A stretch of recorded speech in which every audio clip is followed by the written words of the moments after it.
Katie Oliver, one of the hospitality managers at Hickory, and I'm here at Cairns Farm today to give you a little insight into how we lay tables.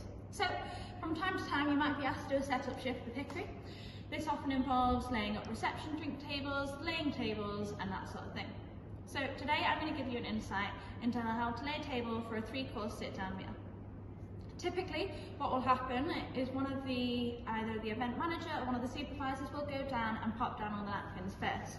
The napkin goes in the centre of the place setting, just like that. The fold might vary from time to time again, just depending on the client needs, but your event manager or supervisor will take care of this and make sure that the right number of place settings, i.e. napkins, are put onto the right side of the table. Today we've got long banquet style tables, but these might vary from round tables to shorter sections to longer sections.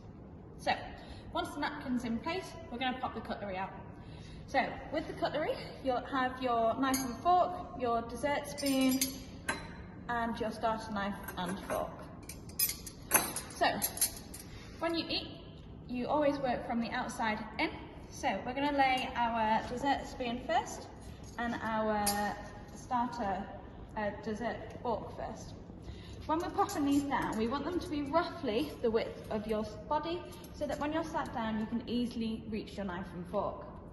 This needs to accommodate, the size of a plate, and it wants to be a couple of inches either side of the napkin. Don't worry about getting this perfect, it just needs to be roughly the same on each place setting.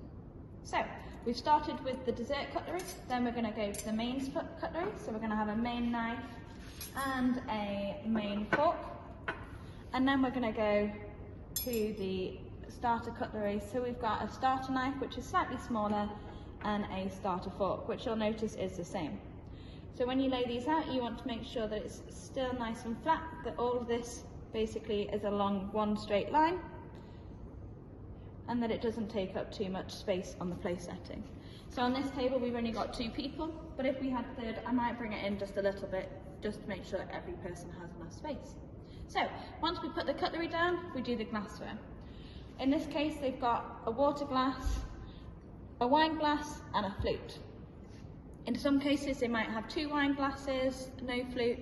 Again, your event manager will make it very clear about what is to go onto the tables. So, when we put the water glass down first, and we're just going to pop it at the top of the knife, so that it's there. We're then going to make sure that we put the wine glass behind it, slightly at an angle so that the guests can still reach it easily, and then we're going to pop the flute behind. This should form a little bit of an offset triangle so that guests can easily reach their water and wine, and the flute is set back just slightly. So, there you have it. There's your place setting. After all the place settings are finished, we'll go around and make sure all the chairs are in place, but keeping the chairs away to start with means we've got great access up and down. Any questions when you're setting up, make sure you ask your event manager, they'll be more than happy to help.